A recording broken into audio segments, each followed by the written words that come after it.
सांगली जिल्ह्यामध्ये एक छोटं आणि सुंदर असं गाव आहे. या गावात पेपर टाकणारे दूधवाले आणि इतर लोक रोज घराघरात जाऊन सेवा देत होते. त्याचप्रमाणे 15 फेब्रुवारी 2019 रोजी एक पेपरवाला एका घराच्या आतमध्ये पेपर टाकण्यासाठी जातो. पेपर टाकून तो निघत असताना त्याच्या लक्षात येतं की पेपर गेल्या 4-5 दिवसापासून त्या घरातील कुणी देखील पेपर उचलला नाही.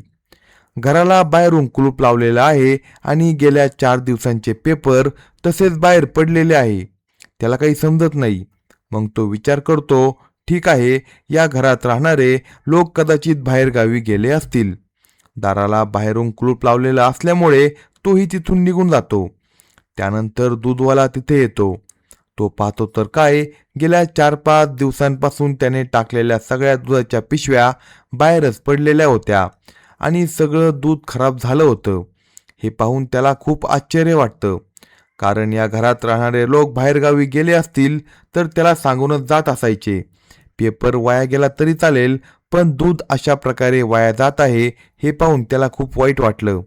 म्हणून त्या दिवशी म्हणजे 15 तारखेला तो दूध न टाकता तिथून निघून जातो. त्यानंतर तिथे एक केबल टीव्ही ऑपरेटर येतो.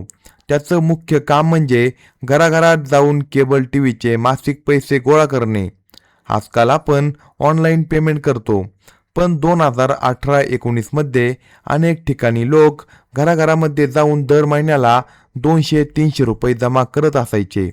त्यामुळे तो सुद्धा त्या घरातून पैसे जमा करण्यासाठी आलेला होता. तो घराच्या गेटची कडी उघडून आत जातो. घराला बाहेरून कुलूप लावलेलं असतं. दुधाच्या पिशव्या आणि पेपर सगळीकडे बाहेर पडलेले असतात. त्या केबल ऑपरेटरला काही देखील समजत नाही. मग तो दार ठोठावून पाहतो. आतून कोणताही प्रतिसाद मिळत नाही. त्यानंतर तो बेल वाजवतो, पण तरीही देखील आतून त्याला प्रतिसाद मिळत नाही. त्याला खूप आश्चर्य वाटतं, पण त्याचवेळी त्याला एक अतिशय महत्त्वाची आणि विचित्र गोष्ट जाणवते. तुम्ही दाराच्या खालच्या बाजूला असलेली छोटी फट पाहिली असेल. त्या फटीतून त्याला अतिशय घाणेरडी आणि भयंकर दुर्गंधी येत असल्याचं जाणवतं. त्याला तिथं 2 मिनिटांपेक्षा जास्त वेळ उभं राहणं सुद्धा कठीण झालं होतं. त्याला काही देखील समजत नाही. या घरात राहणाऱ्या लोकांचं काय झालं असेल. हे लोक तर नेहमी घरात असायचे, मग घराच्या आतून एवढी दुर्गंधी काय येत आहे. घराला बाहेरून कुलूप लावलेलं आहे.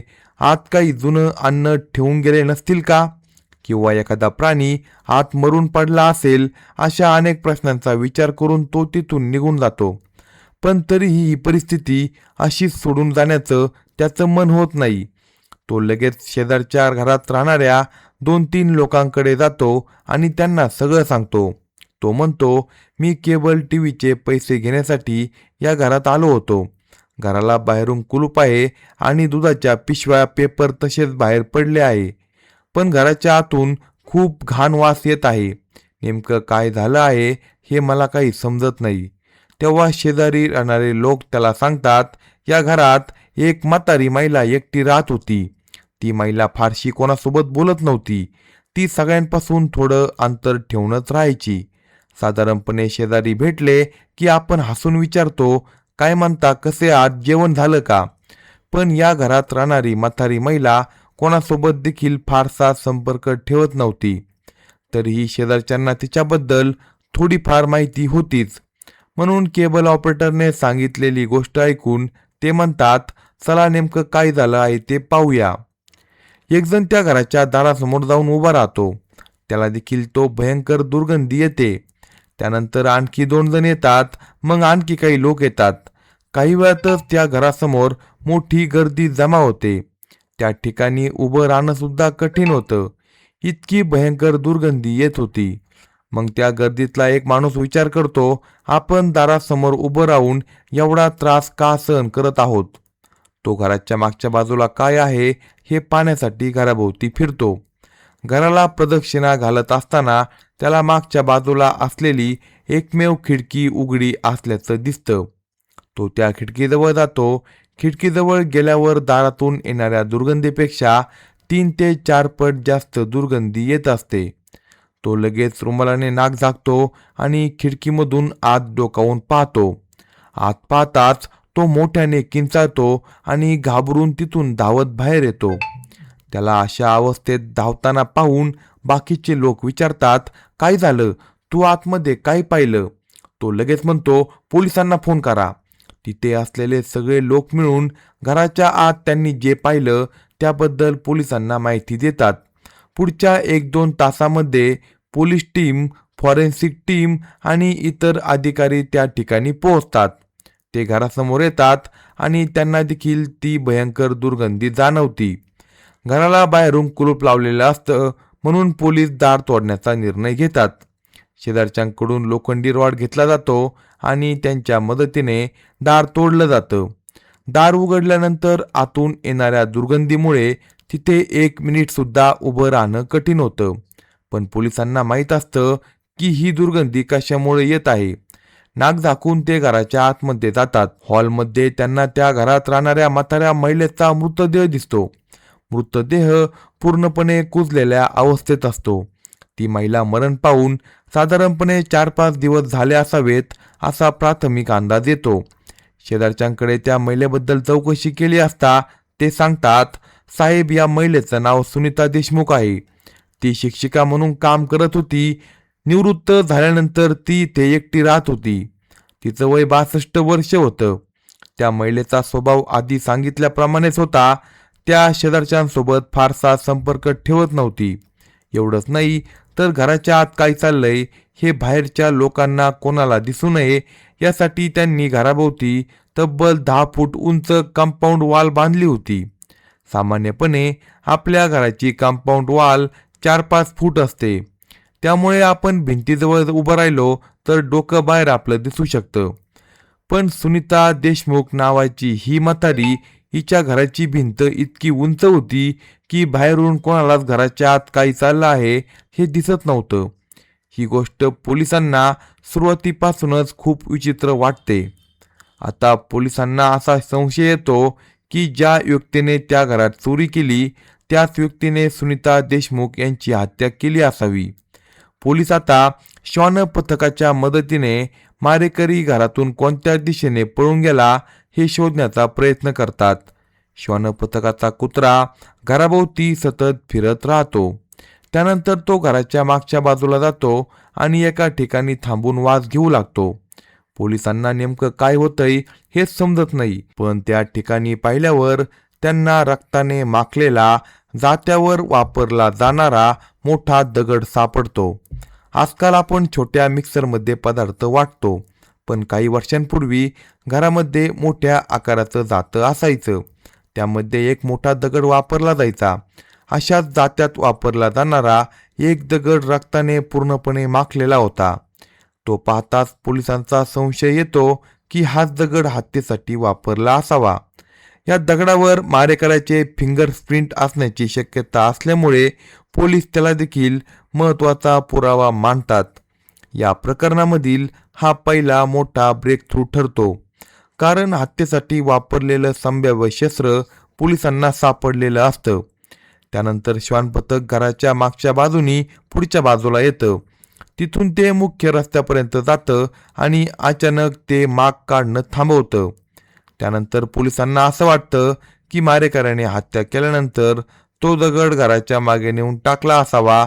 त्यानंतर तो घराच्या मुख्य दरवाज्यातून बाहेर गेला असावा, कारण घराच्या दरवाजावर जबरदस्तीने प्रवेश केल्याच्या कोणत्या देखील खुणा नव्हत्या.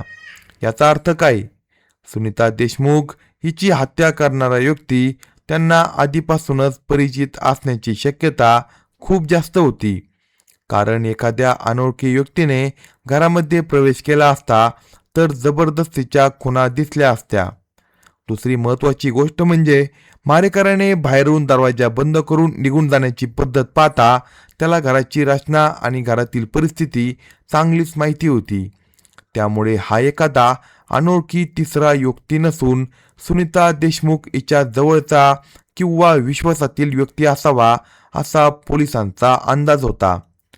आपलं निवृत्तीनंतरचं आयुष्य अतिशय शांतपणे आणि एकटेपणात जगणाऱ्या 62 वर्षाची म्हातारी सुनीता देशमुख हिची इतक्या क्रूरपणे हत्या करणारा तो मारेकरी नेमका कोण होता आणि पोलीस त्याच्यापर्यंत कसे पोहोचले आणि त्याने सुनीताला का मारलं हे आपण या घटनेमध्ये सविस्तरपणे पाहूया.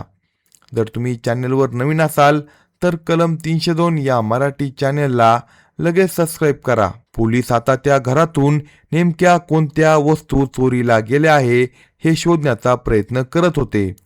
सुनीता देशमुख हिचा शेजारच्यांसोबत फारसा काही संपर्क नव्हता, म्हणून पोलीस तिच्या कुटुंबातील लोकांची माहिती घेतात. तिचा नवरा अनेक वर्षापूर्वी मरण पावला होता. तिला एकच मुलगा होता. तो लग्न झाल्यानंतर कॅनडामध्ये नोकरी करून त्या ठिकाणी स्थायिक झाला होता. पोलीस त्याला फोन करून आईबद्दल माहिती देतात. ही बातमी ऐकून तो बिचारा मुलगा पूर्णपणे हादरून जातो. पोलीस त्याला विचारतात, तुमच्या आईच्या घरात किती दागिने होते, पैसे किती होते, घरात मौल्यवान वस्तू काय होत्या? त्यावर तो सांगतो, साहेब, माझ्या आईने घरात काही ठेवलं होतं, किती दागिने होते याबद्दल मला काही देखील माहिती नाही. त्यामुळे पोलिसांसमोर आणखी एक मोठा प्रश्न निर्माण होतो, या घरातून नेमकं काय काय चोरीला गेलंय? सुनीता देशमुख हिच्याकडे पैसे होते का, दागिने होते का, की मारेकरी एखादी विशिष्ट वस्तू चोरी करण्यासाठीच घरात आला होता का? या प्रश्नांची उत्तरे पोलिसांना देखील अजून मिळालेली नव्हती. आता पोलीस आणखी एका दिशेने विचार करू लागतात. एक निवृत्त आणि म्हातारी शिक्षिका एकटी राहत असेल तर सामान्यपणे ती शेजारच्यांसोबत चांगले संबंध ठेवेल. एखादी आपत्कालीन परिस्थिती आली तर शेजारी तिची मदत करणार होते. मग सुनीता देशमुख हिने सर्व शेजारच्यांपासून स्वतःला दूर का ठेवलं होतं? तिने घराभोवती 10 फुटापेक्षा जास्त उंच भिंत का बांधली होती? ती इतकं एकटं आयुष्य का जगत होती? या प्रश्नामागं रहस्य काय होतं? पोलीस या प्रश्नांची उत्तरे शोधण्याचा प्रयत्न करत होते आणि अखेर त्यांना त्याचं उत्तर मिळतं. सुनीता देशमुख रिटायर झाल्यानंतर एक साईड बिझनेस करत होती. ती रिअल इस्टेटमध्ये ब्रोकर म्हणून काम करत होती. म्हणजे जमिनी आणि घरांची खरेदी विक्री करून देणं हे तिचं मुख्य काम होतं. एखाद्या व्यक्तीला जमिनी खरेदी करायची असेल तर ती सुनीता देशमुख हिच्याकडे यायची. एखाद्याला जमीन विकायची असेल तरी तो तिच्याकडे यायचा. सुनीता दोन्ही पक्षांमध्ये व्यवहार करून द्यायची आणि त्या बदल्यामध्ये मोठं कमिशन घ्यायची. या व्यवसायातून तिची चांगली कमाई होत गेली. त्यामुळे तिच्या घरी मोठ्या प्रमाणात पैशाची ये-जा होत असायची. पण त्या घरात कोण येतं, कोण जातं आणि किती पैसे येता जातात ही माहिती बाहेरच्या कोणाला देखील कळू नये अशी त्या म्हातारीची इच्छा होती. म्हणून तिने घराभोवती एवढी मोठी कंपाऊंडची भिंत बांधली होती. ती म्हातारी कोणासोबत देखील फारसा संपर्क ठेवत नव्हती आणि ती अतिशय एकांतामध्ये राहत होती. आता पोलिसांच्या लक्षात येतं की तिचा हाच रिअल इस्टेट व्यवसाय कदाचित तिच्या मृत्यूचं कारण ठरला होता. पोलिसांचा प्राथमिक अंदाज असा होता, सुनीता देशमुख हिच्यासोबत व्यवसाय करणारी एखादी व्यक्ती तिच्या पैशाबद्दल चांगली माहिती ठेवत होती.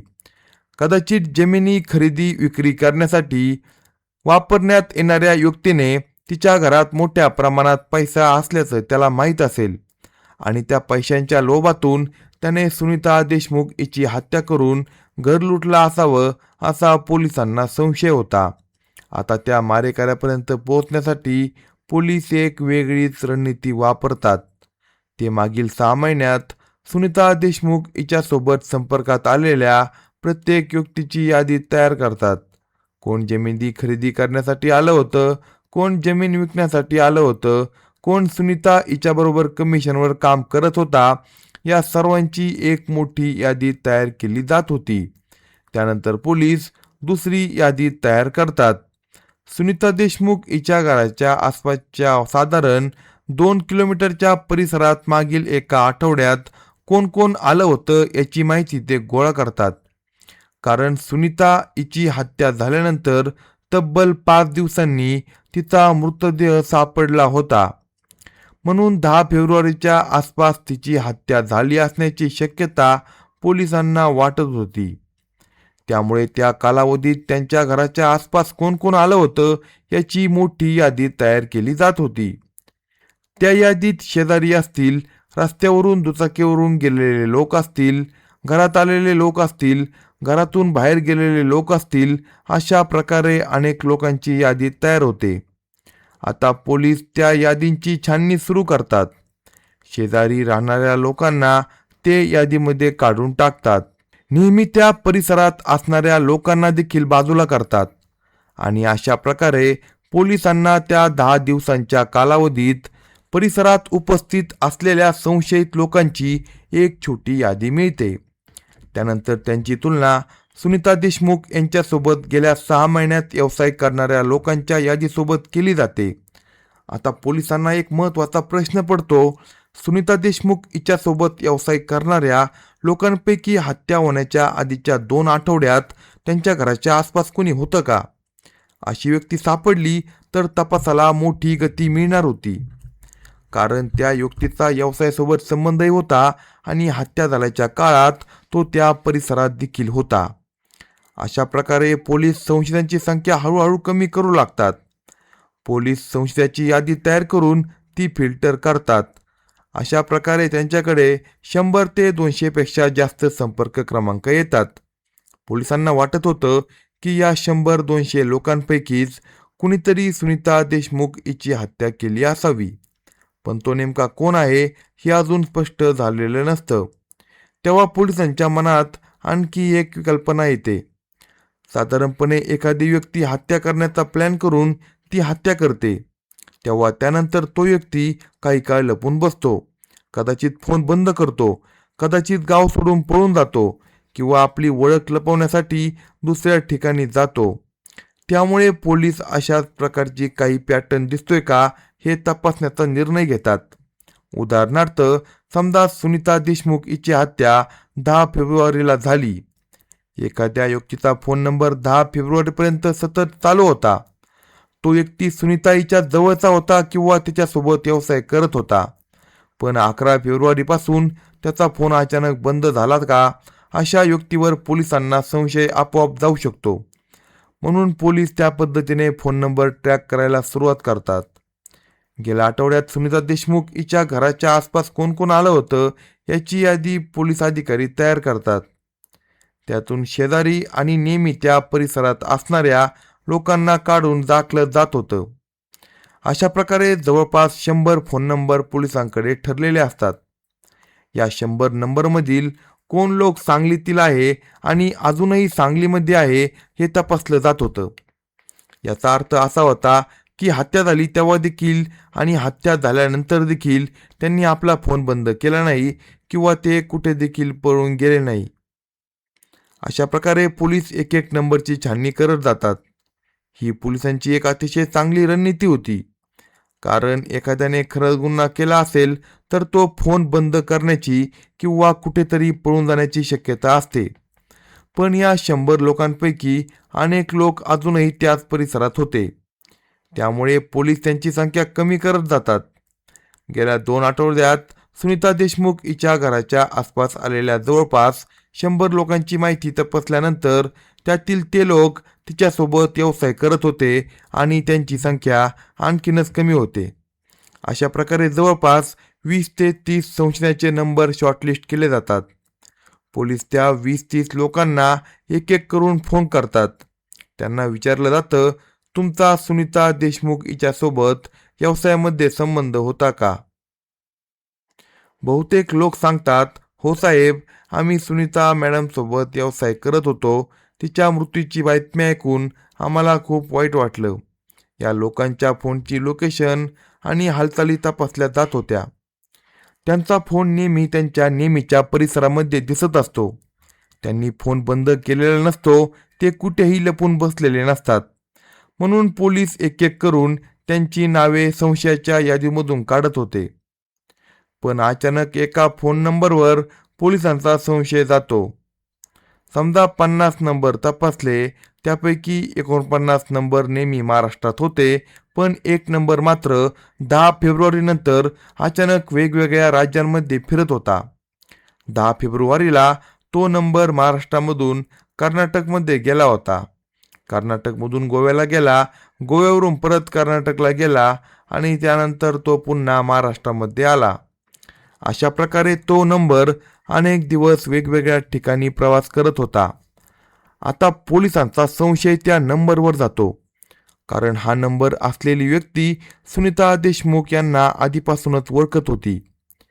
त्या दोघांमध्ये अनेक वेळा फोनवर बोलणं झालं होतं आणि हत्या झाल्याच्या दिवशी त्या व्यक्तीचा फोन सुनीता हिच्या घराच्या परिसरात असल्याचं दिसत होतं. हत्या झाल्यानंतर मात्र तो व्यक्ती अनेक राज्यांमध्ये प्रवास करू लागला होता, म्हणून पोलिसांचा संशय आणखी मजबूत होतो. आता त्या फोन नंबरचा मालक कोण आहे याचा तपास केला जातो. तेव्हा त्या व्यक्तीचे नाव समोर येते, प्रकाश पाटील. प्रकाश पाटीलची पार्श्वभूमी तपासली असता पोलिसांना कळतं की पूर्वी तो आर्मीमध्ये काम करत होता. नंतर तो रिटायर झाला होता. त्यानंतर काही काळ सरकारी विभागात देखील त्याने नोकरी केली होती. रिटायर झाल्यानंतर त्याची ओळख सुनीता देशमुख हिच्यासोबत झाली होती. सुनीता देशमुख हिच्यासाठी नवीन क्लायंट शोधून आणणं हे प्रकाश पाटीलचं मुख्य काम होतं. उदाहरणार्थ, एखाद्या व्यक्तीला जमीन खरेदी किंवा विक्री करायची असेल तर ती व्यक्ती थेट सुनीता मॅडमपर्यंत पोहोचू शकत नसायची. प्रकाश पाटीलला एखादा क्लायंट मिळाला की तो त्या क्लायंटला सुनीता मॅडमकडे घेऊन जायचा. सुनीता व्यवहार करून द्यायची. त्या व्यवहारामधून सुनीताईला कमिशन मिळायचं आणि प्रकाश पाटीलला देखील कमिशन मिळायचं. अशा पद्धतीने प्रकाश पाटीलने अनेक क्लायंट सुनीता देशमुख हिच्याकडे आणले होते. त्यामुळे अनेक वर्षापासून त्या दोघांची चांगली ओळख होती. त्यांच्यामध्ये झालेल्या फोन कॉल्सचा डेटा आता पोलिसांसाठी अत्यंत महत्त्वाचा पुरावा ठरतो. आता प्रकाश पाटील हत्या झाल्यानंतर एका राज्यातून दुसऱ्या राज्यात का फिरत आहे हे जाणून घेण्यासाठी पोलीस त्यांच्या घरी जाऊन चौकशी करण्याचा निर्णय घेतात. पण त्यामध्ये एक अडचण होती. प्रकाश पाटील आता पोलिसांच्या संशयाच्या यादीत आला होता. पोलीस थेट त्याच्या घरी गेले तर तो सावध होऊ शकतो. त्याला फोन करून चौकशी केली तर तो लगेच फरार होण्याची शक्यता होती. म्हणून पोलीस एक वेगळा निर्णय घेतात. तो कितीही दूर जाऊ दे, आपण त्याच्या हालचाली शांतपणे ट्रॅक करू. महत्वाची गोष्ट म्हणजे प्रकाश पाटीलने आपला फोन बंद केला नव्हता. हीच गोष्ट पोलिसांसाठी एक मोठी क्लू ठरते. पोलीस प्रकाश पाटीलचा मोबाईल 24 तास सतत ट्रॅक करू लागतात. या दरम्यान सुनीता देशमुख हिचा पोस्टमॉर्टम रिपोर्टचा निकाल येतो. त्यातून समोर येतं की तिच्या डोक्यावर अतिशय कठीण वस्तूने जोरदार प्रहार करण्यात आला होता. प्रहार इतका जबरदस्त होता की तिच्या कवटीला गंभीर दुखापत झाली होती. डॉक्टरांच्या मते एका जोरदार प्रहारानंतर काही क्षणातच त्यांचा मृत्यू झाला असावा. कल्पना करा, एखाद्याने जात्याचा मोठा दगड उचलून पूर्ण ताकदीने डोक्यावर मारला तर काय होईल. त्यावरून पोलिसांना असं वाटत होतं की सुनीता यांच्या मृत्यूनंतर त्यांच्या मृतदेहासोबत काही गैरप्रकार झाला असण्याची शक्यता आहे. मात्र पोस्टमॉर्टम रिपोर्टमधून हे निश्चितपणे स्पष्ट सिद्ध करता आलं नाही, कारण शरीर जवळपास पूर्णपणे कुजलेल्या अवस्थेत होतं. त्यामुळे हा प्रकार तिच्या इच्छेने झाला होता की जबरदस्तीने, तसेच तो मृत्यूपूर्वी झाला की मृत्यूनंतर हे स्पष्टपणे सांगणं शक्य नव्हतं. मारेकऱ्याचा जैविक पुरावा सापडला होता. शरीर पूर्णपणे कुजल्यामुळे त्या प्रकाराचा पुरावा नष्ट झाला होता. मात्र डॉक्टरांनी एक गोष्ट स्पष्ट केली, सुनीता देशमुख हिची हत्या झाली होती.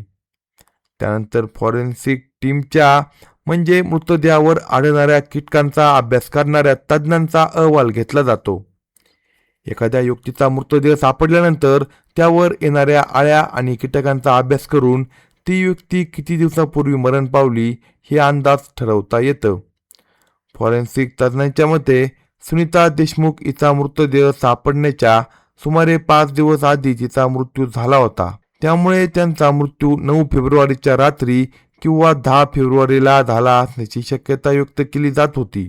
त्यानंतर तिच्या मृतदेहावर विघटनाची प्रक्रिया सुरू झाली होती आणि घराच्या खिडकीतून अनेक कीटक आत येऊ लागले होते. नंतर त्या कीटकांपासून आळ्या तयार झाल्या. फॉरेन्सिक टीमने या टाइमलाईनची तुलना प्रकाश पाटीलच्या मोबाईलच्या डेटासोबत केली आणि दोन्ही गोष्टी एकमेकांसोबत जुळू लागल्या. त्यामुळे प्रकाश पाटीलने या हत्येमागे असण्याची शक्यता मोठ्या प्रमाणात वाढली जाते. पोलीस आता प्रकाश पाटीलचा मोबाईल 24 तास ट्रॅक करू लागले होते. त्याच्या SMS वर देखील लक्ष ठेवलं जात होतं. या तपासादरम्यान पोलिसांना एक महत्त्वाची गोष्ट समजली. प्रकाश पाटीलचं SBI बँकेत खातं होतं. त्याने आपल्या खात्यामध्ये किती पैसे आहे हे पाहण्यासाठी बँकेला एक मेसेज पाठवला. बँकेकडून त्याच्या मोबाईलवरील खात्यातील शिल्लक रकमेचा ऑटोमॅटिक मेसेज येतो. पोलीस हा मेसेज पाहतात आणि त्यांना एक आश्चर्यकारक गोष्ट लक्षात येते. प्रकाश पाटीलच्या खात्यामध्ये खूपच कमी पैसे होते. त्याच्या खात्यात फक्त साधारण 200 ते 500 रुपयाच्या आसपास रक्कम होती. आता पोलिसांच्या मनात आणखी एक मोठा प्रश्न निर्माण होतो. जर प्रकाश पाटीलकडे पैसे नव्हते तर सुनीता देशमुख हिची हत्या करून त्यानं नेमकं काय मिळवलं? त्याचा खरा हेतू फक्त चोरी होता की या हत्येमागे आणखी काहीतरी मोठं रहस्य होतं? पोलिसांना एक महत्त्वाची गोष्ट समजते. प्रकाश पाटीलने आपल्या बँक खात्यातील शिल्लक रक्कम तपासण्यासाठी मेसेज का केला? त्याला स्वतःलाच माहिती होतं की त्याच्या खात्यामध्ये खूप कमी पैसे आहे. त्यावरून पोलिसांना समजतं की प्रकाश पाटील आर्थिक अडचणीमध्ये होता. त्याच्या खात्यात 500 पेक्षा देखील कमी रक्कम होती, म्हणून तो फार काळ बाहेरच्या राज्यात राहू शकणार नव्हता. त्याच्याकडे प्रवास करण्यासाठी किंवा लपून राहण्यासाठी पुरेसे पैसे देखील नव्हते. त्यामुळे शेवटी त्याला पुन्हा महाराष्ट्रात परतावं लागणार असा पोलिसांचा अंदाज होता. आणि अगदी तसंच होतं. त्याच्या मोबाईलची शेवटची लोकेशन सोलापूरजवळ दिसते. त्यानंतर पोलीस त्याच्या मोबाईलची हालचाल सतत ट्रॅक करतात. लोकेशन वेगाने अतिशय पुढे सरकत असल्याचं दिसत होतं. त्यावरून पोलिसांना समजतं की प्रकाश पाटील ट्रेनने प्रवास करत आहे. तो सोलापूरवरून महाराष्ट्रातील एका ठिकाणी ट्रेनने परत येत असल्याचं पोलिसांना समजलं. पोलीस ठरवतात आता आणखी वाट पाहण्याची गरज नाही. त्याला ट्रेनमधून एखाद्या स्टेशनवर पकडूया. सर्वप्रथम तो कोणत्या ट्रेनमध्ये प्रवास करत आहे ही पोलीस त्याला शोधून काढतात. त्यानंतर 4-5 पोलीस अधिकारी साध्या कपड्यांमध्ये त्या ट्रेनमध्ये चढतात. ट्रेनमध्ये चढण्याआधी पोलीस त्याच्या बँक खात्यासोबत संबंधित माहितीवरून त्याचा फोटो मिळवतात. आता प्रत्येक पोलीस अधिकाऱ्याकडे प्रकाश पाटीलचा फोटो असतो. ते प्रत्येक डबा तपासत पुढे जातात. शेवटी एका डब्यात त्यांना प्रकाश पाटील खिडकीजवळ बसलेला दिसतो. तो अगदी आरामात खिडकीवर हात ठेवून बाहेरचं दृश्य पाहत असतो. जणू काही त्याला कोणती चिंता नाही. पोलिसांनी लगेच त्याला पकडलं नाही. सगळे अधिकारी साध्या कपड्यामध्ये होते. त्यातील एक अधिकारी अगदी सहजपणे प्रकाश पाटील जवळ जातो आणि विचारतो, साहेब मी इथे बसू का? प्रकाश पाटील देखील अगदी सामान्यपणे त्याला बसायला सांगतो. त्यानंतर दोघे अगदी सहजपणे बोलू लागतात. एका खुनाचा संशय असलेला व्यक्ती इतक्या शांतपणे आणि सामान्यपणे कशी वागू शकते याचं पोलिसांना आश्चर्य वाटतं. उलट पोलिसांच्या मनामध्ये एक शंका निर्माण होते, हा खरंच मारेकरी आहे का, की आपण चुकीच्या युक्तीचा माग काढत आहोत? अशा प्रकारे पोलीस त्याच्यासोबत सामान्य गप्पा मारायला सुरुवात करतात. प्रकाश पाटील सुद्धा त्यांना वेगवेगळ्या गोष्टी सांगत असतो. पोलीस अगदी सहजपणे त्याला विचारतात, कुठून आला, कुठं चाललाय? पण त्याला हे माहीत नसतं की त्याच्या शेजारी बसलेला व्यक्ती पोलीस अधिकारी आहे. तो अगदी नॉर्मलपणे प्रत्येक प्रश्नाचं उत्तर देत असतो. पण एकदाही तो सुनीता देशमुख किंवा त्याच्या हत्येबद्दल काही देखील बोलत नाही. काही विचारलं तरी तो फक्त म्हणतो, मला माहीत नाही, मला काही माहीत नाही. पोलीसही शक्य तितक्या सहजपणे त्याच्याकडून माहिती काढण्याचा प्रयत्न करतात. पण त्याच्याकडून कोणतीही महत्त्वाची माहिती मिळत नव्हती. असं करता करता तो ट्रेन पुढे जात असते. शेवटी ट्रेन सांगली स्टेशनजवळ पोहोचते. पोलिसांना माहीत असतं आता तो इथे उतरणार आहे. ते लगेच सतर्क होतात, आता याला सोडलं तर पुन्हा पकडणं कठीण होऊन जाईल. प्रकाश पाटील स्टेशनवरून खाली उतरतो आणि चालत पुढे जाऊ लागतो. तेवढ्यात पोलीस अधिकारी त्याच्या मागून उतरतात. अचानक ते त्याला आवाज देतात, प्रकाश पाटील. प्रकाश पाटील मागे वळून पाहतो आणि त्याला जबरदस्त धक्का बसतो. कारण ज्याच्यासोबत तो इतका ट्रेनमध्ये बसून गप्पा मारत होता तोच माणूस पोलीस अधिकारी होता. आणि त्याला तर त्या व्यक्तीचं नाव सुद्धा माहिती नव्हतं. मग हा आपलं नाव कसं काय ओळखतो? तो काही क्षण अक्षरशः स्तब्ध होतो. पोलीस अधिकारी म्हणतात, प्रकाश आता पळून जाऊन काही उपयोग होणार नाही. चल. हे ऐकताच प्रकाश पाटील हसू लागतो. तो म्हणतो, साहेब तुम्ही मला एवढ्या वेळात पोलीस आहात हे देखील कळलं नाही असं तुम्हाला वाटत असेल. मला सगळं माहीत होतं साहेब. तुम्ही माझा माग काढत हे मला आधीपासूनच माहिती होतं. तुम्ही कधी ना कधी मला शोधून काढणार हे देखील मला चांगलंच माहीत होतं. आणि तो अगदी शांतपणे म्हणतो, चला साहेब. हे ऐकून पोलिसांनाच मोठा धक्का बसतो. तो पकडला गेल्याचं नाटक करत आहे की खरंच याला पोलीस आपल्याजवळ येत असल्याचं आधीपासूनच माहिती होतं हे त्यांना देखील समजत नाही. पण आता त्याला संशयित म्हणून अटक करण्यात येतं. अटक केल्यानंतर पोलीस त्याच्याकडील सर्व वस्तूंची तपासणी करतात. सुनीता देशमुख हिच्या घरातून चोरीला गेलेले दागिने त्याच्याकडे आहे का हे तपासलं जातं. आता पोलिसांना त्याच्याकडे 2-3 सोन्याचे दागिने सापडतात. बाकी काही विशेष वस्तू त्याच्याकडे सापडत नाही. पोलिसांना हे समजत नाही की घरातून मोठ्या प्रमाणात वस्तू चोरीला गेल्याचं दिसत असताना त्याच्याकडे फक्त 2-3 सोन्याच्या चेन का आहे. पोलीस म्हणतात, ठीक आहे, स्टेशनला चल, तिथे व्यवस्थित बोलूया. प्रकाश पाटीलला पोलीस स्टेशनमध्ये आणलं जातं. आता पोलीस त्याची कसून चौकशी सुरू करतात. पोलिसाला म्हणतात, प्रकाश आम्हाला सगळं माहीत आहे. तू सुनीता देशमुख हिची हत्या केली आहे. तुझी त्याच्यासोबत चांगली ओळख होती. तू त्यांचा विश्वास संपादन केला होता. हत्या झाली तेव्हा तू त्या घराच्या बाहेरच होता. त्यानंतर तू अचानक बाहेरच्या राज्यात निघून गेला. या सगळ्यावरून आम्हाला सगळं समजतंय. आणि सगळ्यात महत्त्वाचं म्हणजे आम्हाला त्या जात्याच्या दगडावरून तुझे फिंगरप्रिंट्स मिळाले होते. त्यामुळे ते देखील सहज मॅच होतील. पोलीस त्याच्यावर दबाव आणतात. आता तो सत्य कबूल केलं नाही तर आम्ही तुला कमीत कमी शिक्षा मिळवण्यासाठी मदत करू शकतो, नाहीतर तुला खूप कठोर शिक्षा होऊ शकते. पण प्रकाश पाटील पोलिसांचं म्हणणं शांतपणे ऐकून घेतो आणि म्हणतो, साहेब तुम्ही एवढा त्रास का घेत आहात? मी तुम्हाला सगळं सांगतो. तुम्ही मला अशा प्रकारे धमकावण्याची गरजच नाही. तुम्ही मला कठोर शिक्षेची धमकी दिली नसती तरी मी सत्यच सांगितलं असतं. आणि त्यानंतर तो धक्कादायक कबुली देतो, हो साहेब, सुनीता देशमुख हिची हत्या मीच केली आहे. पोलिसांना देखील अपेक्षा नसती की तो इतक्या लवकर गुन्हा कबूल करेल. ते त्याला विचारतात, तू इतक्या पटकन गुन्हा का कबूल केला? प्रकाश पाटील म्हणतो, साहेब माझ्या विरुद्ध खूप पुरावे आहे हे मला माहिती आहे. मी नकार दिला तरी काय होणार? तुम्ही मला घेऊन जाल आणि माझ्यावर आणखी काही आरोप लावाल. त्यापेक्षा मी स्वतःच गुन्हा कबूल केलेला बरा. तुम्ही मला कठोर शिक्षा देणार असं म्हणत असताल तरी शेवटी मला आयुष्यभराची शिक्षा मिळेलच असं नाही. कदाचित मला 10-15 वर्षाची शिक्षा होईल आणि त्यानंतर मी बाहेर येऊ शकेन. मग मी गुन्हा केला नाही असं सांगून तुमचा आणि माझा दोघांचा वेळ का वाया घालू? त्याचं ते बोलणं ऐकून पोलीस देखील काही क्षण स्तब्ध होतात. कारण प्रकाश पाटील पूर्वी आर्मीमध्ये नोकरी करत होता. त्यामुळे कायद्याच्या प्रक्रियेबद्दल आणि शिक्षा झाल्यानंतर काय होऊ शकतं याबद्दल त्याला काही प्रमाणात माहिती होती. त्याला असं वाटत होतं की जर तो पकडला गेला तर जास्त विरोध न करता गुन्हा कबूल करायचा आणि काही वर्षांनी शिक्षा पूर्ण करून बाहेर यायचं. पोलीस म्हणतात, ठीक आहे, तुला नेमकी काय शिक्षा मिळेल हे कोर्ट ठरवेल. आता आम्हाला सांग, तू सुनीता देशमुख नावाच्या म्हातारीचा का खून केला? नेमकं काय घडलं होतं ते सगळं आम्हाला सांग. आता प्रकाश पाटील आपली पूर्ण कहाणी सांगायला सुरुवात करतो. तो म्हणतो, साहेब मी आर्मीमधून रिटायर झाल्यानंतर सरकारी विभागात नोकरी करत होतो. त्याच काळात मला रिअल इस्टेटचा व्यवसाय करण्याचा विचार आला. तेव्हा सुनीता देशमुख मोठ्या प्रमाणावर रिअल इस्टेटचं काम करत असल्याचं मला समजलं. तिथेच माझी तिच्यासोबत ओळख झाली. तिने मला सांगितलं होतं, तू माझ्याकडे जास्तीत जास्त क्लायंट घेऊन ये, तुला चांगलं कमिशन देईल. म्हणून प्रकाश पाटीलने अनेक क्लायंट सुनीता देशमुख हिच्याकडे आणले होते.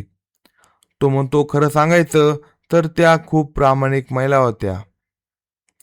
तिने मला अनेक वेळा चांगलं कमिशन दिलं. पण हळूहळू त्याला सुनीता हिच्या व्यवसायातील एक महत्त्वाची गोष्ट लक्षात आली. तो एखादा क्लायंट घेऊन जायचा, एक व्यक्ती जमीन विकायची, दुसरी व्यक्ती जमीन खरेदी करायची आणि या दोघांमधील व्यवहारामध्ये सुनीता देशमुख एक विश्वासू मध्यस्थी म्हणून काम करायची. जमीन विकणारा व्यक्ती सुनीता हिच्यावर विश्वास ठेवून कागदपत्रांवर स्वाक्षरी करायचा. जमीन खरेदी करणारा व्यक्ती देखील सुनीता हिच्या माध्यमातून पैसे द्यायचा कारण दोन्ही पक्षांचा विश्वास होता, आपण पैसे दिले तर आपल्याला जमीन नक्की मिळेल. सुनीता देशमुख ही संपूर्ण व्यवहारातील अत्यंत विश्वासार्ह आणि महत्त्वाची व्यक्ती होती. प्रकाश पाटील अनेकदा आपल्या क्लायंटला घेऊन तिच्या घरी जात होता आणि तिथेच त्याला त्यांच्या घराबद्दलच्या अनेक गोष्टी समजल्या. जसं आपण आधी सांगितलं, तिच्या घराभोवती सुमारे 10 फूट उंच कंपाऊंड वॉल होती. त्यामुळे घरात कोण होतं, कोण जातं आणि किती पैशांची देवाणघेवाण होते हे बाहेरच्या लोकांना अजिबात दिसत नव्हतं. पण प्रकाश पाटील अनेकदा तिच्यासोबत घरात जात असल्यामुळे त्याला या सगळ्या गोष्टी माहीत होत्या. त्याला हे देखील माहीत होतं की लाखो रुपयांची रक्कम सुनीता देशमुख हिच्या माध्यमातून फिरत होती आणि याच माहितीमुळे प्रकाश पाटीलच्या मनात हळूहळू एक धोकादायक विचार निर्माण होऊ लागला. कधी कधी जमीन विकणारा व्यक्ती दुसऱ्या दिवशी येणार असायचा, पण जमिनी खरेदी करणारा व्यक्ती त्याच्या आधीच येऊन सुनीताकडे पैसे देऊन जायचा. सुनीता ते पैसे आपल्या कपाटात ठेवायची. त्यामुळे काही वेळा त्यांच्या घरात मोठ्या प्रमाणात रोख रक्कम असण्याची शक्यता होती आणि ही गोष्ट प्रकाश पाटीलला चांगली माहीत होती. व्यवहार पूर्ण होण्याच्या काळात तिच्या घरात लाखो रुपये असायचे. अशा अनेक घटना पाहता पाहता प्रकाश पाटीलच्या मनात त्या पैशांबद्दल लोभ निर्माण झाला. एखाद्या व्यक्तीसमोर वारंवार लाखो रुपये दिसले की काही लोकांच्या मनात चुकीचे विचार येऊ शकतात. सुनीता मॅडम तिच्या डोळ्यासमोर लाखो रुपये मोजून कपाटामध्ये ठेवायची, पण आतापर्यंत प्रकाश पाटीलने तिच्याकडे कधी देखील चुकीच्या नजरेनं पाहिलं नव्हतं. मात्र त्या पैशांनी हळूहळू त्याचा स्वभाव बदलायला सुरुवात केली. तो मनात विचार करू लागला, आपण काही शेअर रुपयासाठी एवढी मेहनत करतो, आता सुनीता मॅडमकडे लाख रुपये असतात, तिला माझ्यापेक्षा कितीतरी जास्त कमिशन मिळतं. असा विचार करत करत एक दिवस त्याच्या मनात आणखी एक भयंकर कल्पना आली. सुनीता मॅडमचा एकच मुलगा आहे, तो कॅनडामध्ये राहतो. तिला काही झालं तर लगेच विचारायला किंवा मदतीला येणारं कुणी जवळ नाही. ती एकटी घरात राहते, तिच्या घरात दागिने आहे आणि रिअल इस्टेटच्या व्यवसायामुळे तिच्या घरात भरपूर पैसे असतात. आपण हे सगळं लुटलं तर आयुष्यभर राजासारखं जगू शकतो. असा एक अत्यंत भयंकर विचार त्याच्या मनात निर्माण झाला. त्यानंतर तो योग्य संधीची वाट पाहू लागला. त्याचा विचार स्पष्ट होता, सुनीता देशमुख हिची हत्या करायची आणि घरातील पैसे व दागिने घेऊन पळून जायचं. काही दिवसांनी त्याला ती संधी मिळाली. एक व्यक्ती जमिनी खरेदी करण्यासाठी सुनीता मॅडमच्या घरी आला. त्याने मोठी रक्कम त्यांच्या हातात दिली आणि तो तिथून निघून गेला. प्रकाश पाटीलने लगेच परिस्थितीचा अंदाज घेतला. त्याला माहीत होतं की जमीन विकणारा व्यक्ती दुसऱ्या दिवशी येणार होता, म्हणजे त्या रात्री सुनीता मॅडमच्या घरामध्ये मोठी रक्कम असणार होती आणि दुसऱ्या दिवशी ती बँकेत देखील जाणार होती. त्यामुळे घरात मोठी रक्कम असताना त्याने 10 फेब्रुवारीला हत्येचा प्लॅन तयार केला. त्यावेळी त्याचा निर्णय अगदी स्पष्ट होता, फक्त चोरी करायची नाही, गरज पडली तर सुनीता मॅडमची हत्या करूनच दागिने आणि पैसे घेऊन जायचे. साधारणपणे प्रकाश पाटील सुनीता मॅडमच्या घरी आला. तो मोटारसायकलवरून जायचा, पण त्या दिवशी त्याने मोटारसायकल घरात ठेवली, कारण त्याला भीती होती की मोटारसायकलचा नंबर ट्रेस करून पोलीस त्याच्यापर्यंत पोहोचू शकतात. त्यामुळे त्याने आधी बस पकडली, त्यानंतर ऑटो घेतली. अशा प्रकारे वाहनं बदलत बदलत तो सुनीता मॅडमच्या घरापर्यंत पोहोचला. घरी आल्यावर त्याने बेल वाजवली. त्याला पाहता सुनीता मॅडम खूप आनंदी झाली. त्या म्हणाल्या, अरे मी तुला बोलवलं तर नव्हतं, चल ये, काही नवीन क्लायंट मिळाला आहे का? प्रकाश पाटील म्हणाला, नाही मॅडम, या बाजूला आलो होतो, म्हणलं तुम्हाला भेटून जावं. सुनीता म्हणाली, असं का? ठीक आहे, आतमध्ये ये, बस मी चहा करून आणते. आणि ती स्वयंपाकघरात निघून गेली. पण प्रकाश पाटीलच्या मनात आधीपासूनच एक भयंकर प्लॅन तयार होता. त्याला त्या घराचा पूर्ण आराखडा माहीत होता. घरात कुठं काय आहे, कोणत्या बाजूने कुठं जाता येतं, कोणत्या खोलीत कोणत्या वस्तू आहे, त्याला सगळं माहिती होतं. घराच्या मागच्या बाजूला सुनीता मॅडम दातं वापरत होती आणि तिथेच जात्यात वापरला जाणारा मोठा दगड ठेवला होता. त्याला त्या घराच्या मागच्या बाजूची पूर्ण माहिती होती. घराभोवती मोठं वॉल कंपाऊंड असल्यामुळे आतमध्ये काय घडतं हे बाहेरच्या लोकांना दिसणं जवळजवळ अशक्य होतं. सुनीता मॅडम स्वयंपाकघरातून चहा बनवत असताना प्रकाश पाटील मागच्या बाजूला जातो. तो तिथे ठेवलेला मोठा दगड उचलतो. त्यानंतर तो सोफ्याच्या बाजूला असलेल्या एका जागेत लपून उभा राहतो. काही वेळाने सुनीता मॅडम स्वतःसाठी आणि प्रकाश पाटीलसाठी चहा घेऊन बाहेर येते. त्या प्रकाश पाटीलला शोधतात, आजूबाजूला पाहतात, पण तो कुठे देखील दिसत नाही. त्या विचार करतात कुठे गेला असेल, कदाचित तो निघून गेला असेल का. आणि मग ते आवाज देतात, प्रकाश प्रकाश. तेवढ्यात प्रकाश पाटील भिंतीच्या मागून बाहेर येतो. त्याच्या हातात तोच मोठा दगड असतो. तो पूर्ण ताकदीने सुनीता मॅडमच्या डोक्यावर एक जोरदार प्रहार करतो. या प्रहारामुळे त्यांच्या कवटीला गंभीर दुखापत होते. तिला काय घडलं हे समजण्याची संधी सुद्धा मिळत नाही. तिचा प्रतिक्रिया देण्याचा वेळ देखील तिला मिळत नाही. ती जमिनीवर कोसळते, डोक्यामधून रक्त वाहू लागतं आणि पुढच्या काही मिनिटातच तिचा मृत्यू होतो. सुनीता मॅडमचा मृत्यू झाल्यानंतर प्रकाश पाटील तो दगड पुन्हा त्याच ठिकाणी ठेवतो. आता तो घरात चोरी करण्यासाठी पुढे जातो, पण परत येताना त्याला सुनीता मॅडमचा मृतदेह दिसतो. ती मृत अवस्थेत जमिनीवर पडलेली असती आणि त्यानंतर प्रकाश पाटीलने एक अत्यंत घृणास्पद आणि अमानवी कृत्य कथेत वर्णन केली आहे. त्याने मृतदेहाचा लैंगिक गैरवापर केला. त्यानंतर तो पूर्ण घराची झटती घेतो, कपाट उघडतो, बेडरूममधील वस्तू तपासतो. त्याला माहिती होतं की सुनीताकडे भरपूर पैसे आणि दागिने आहे, म्हणून तो सगळे दागिने घेऊन जातो. पण त्याला घरात अपेक्षे इतकी रोख रक्कम सापडत नाही. हे पाहून तो आश्चर्यचकित होतो, कारण आदल्या दिवशीच लाखो रुपयांचा जमीन व्यवहार झालेला त्याला माहीत होतं.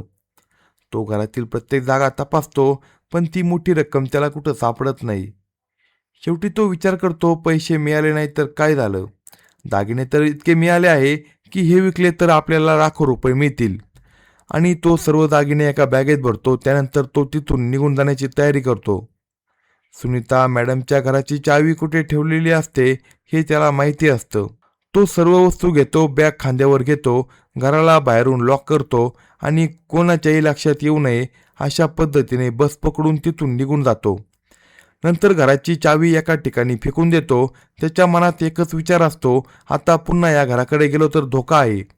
दागिने घेऊन दुसऱ्या ठिकाणी जाऊन ते विकायचे. काही दिवस परिस्थिती शांत झाली की पैसे घेऊन परत यायचं. प्रकाश पाटील सर्वप्रथम कर्नाटकमध्ये जातो, तिथून तो गोव्याला जातो, त्यानंतर पुन्हा महाराष्ट्रात येतो. पण प्रवास करताना त्याच्याकडील पैसे हळूहळू संपत जातात, कारण त्याला प्रवास करावा लागतो. दिवसातून 3 वेळा जेवावं लागतं, हॉटेलमध्ये राहावं लागतं. या सगळ्यांसाठी जे पैसे खर्च होत होते, शेवटी त्याच्या लक्षात येतं, आपल्याकडचे पैसे जवळजवळ संपले आहे. पण माझ्याकडे इतके दागिने आहे, हे दागिने विकून काही पैसे मिळवले पाहिजे. म्हणून शेवटी तो ते दागिने विकण्याचा निर्णय घेतो. तो दागिने विकण्यासाठी सोलापूर येथे जातो.